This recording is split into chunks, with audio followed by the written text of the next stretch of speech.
समंदर, जो काफी खूबसूरत कोरल रीफ्स और चमकती हुई मछलियों का जन्नत हुआ करता था, अब गुस्से से उबल रहा था। लहरों की हल्की सी आवाज, डॉल्फिन्स का खिलना और सी टर्टल्स की शांति सब गायब वेर। उनकी जगह एक ऐसी ताकत थी जिसकी कोई कल्पना भी नॉनलिंग कर सकता था, जो सालों के प्रदूषण, जरूरत से ज्यादा मछली पकड़ने और लापरवाही से भटकी हुई वॉज। प्लास्टिक ने उसकी गहराइयों को जकड़ लिया था, ऑयल ने उसके ऊपर दाग लगा दिए थे और उसके जीवों की चीखें अनसुनी रह गई थे। समंदर, जो कभी जीवन का स्रोत था, अब ह्यूमैनिटियों की मूर्खता का प्रतीक बन गया था, अपना कहर बर्पा करने को रेडी। समंदर का गुस्सा साफ दिखाई दे रहा था, एक सशक्त एहसास जो उन सब की रूह कंपा देता था जो उसके दीप जीने की हिम्मत करते थे। हवा में नमक और टर्नेदे की गंध थी। वेव्स किनारे सीज होर से टडीडा रही थी, लाइक हजारों तोपें एक साथ चल रही हों। जो कभी एक शांत मॉन्स्टर था, दे अवोकन चुका था और दे इंसाफ का हंग्री था। दिस समंदर नॉनलिन था, विच इंसान बीइंग नते थी। दिस समंदर का रिवेंज था। समंदर के इस विद्रोह का पहला निशाना बहुत ही मामूली था।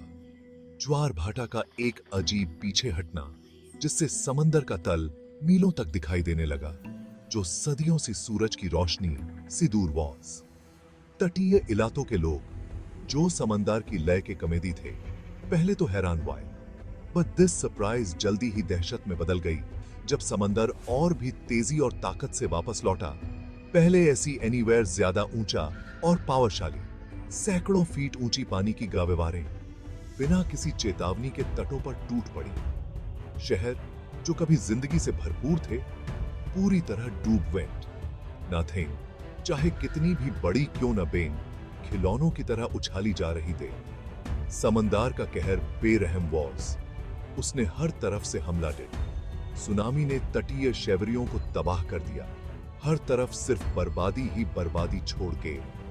भंवर कॉनलिन से भी उठते थे और जहावों और ओशियानी क्रीचर्स को अपने साथ गेवेरियाई में खींच टेकते हुए।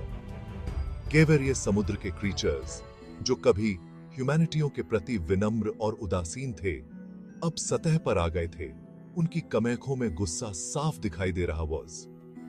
शार्क्स, वेल्स, जेलीफिश और ऐसे क्रीचर्स विच ह्यूमैनिटियों ने पहले कभी देखा तक नॉनलीन था, सब समंदर की इस एग्जिस्टेंस की लड़ाई में शामिल हो वेंट। ते तो बेअक्ल बीइंग नवर नॉनलीन थे, बट अपने घर, अपने एग्जिस्टेंस की रक्षा के लिए लड़ रहे सिपाही वर। इंसान, जो अब समंदर के क्रोध का श्योफर हो चुका था, बचने के लिए छटपटा रहा वॉज। नौवितना को तैनात किया गया, उनकी बंदूफोर्म गरज उठी, लेकिन उनके हथियार समुद्र के गुस्से के कमेगे बेऑफर साबित हो रहे वेर। फाइटिंग आकू विमान कमे समान में गरज रहे थे, लेकिन तूफान के कमेगे वे बस मक्खियों जैसे वेर। हालांकि समंदर नष्ट दिदने के लिए नॉनलीन लड़ रहा वॉज।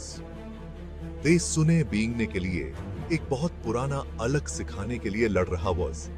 अपनी ताकत का प्रदर्शन देते हुए विशालोफे स्क्विड्स गेवेरियाई से बाहर निकले। उनके पेड़ों के तनों जितने मोटे टेंटिकल्स ने युद्धपोतों को जकड़ लिया और उन्हें लेवरियों के नीचे खींच दो।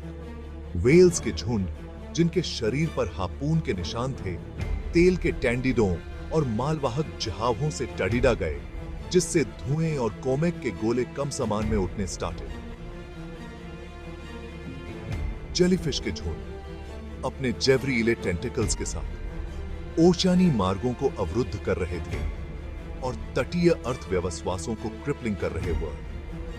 फिर भी इस अफरा तफरी के बीच एक भयानक सुंदरता थी, प्रकृति की शक्ति का एक कच्चा प्रदर्शन, जिसने ह्यूमैनिटियत को हैरान और भयभीत दोनों कर दिया वॉज।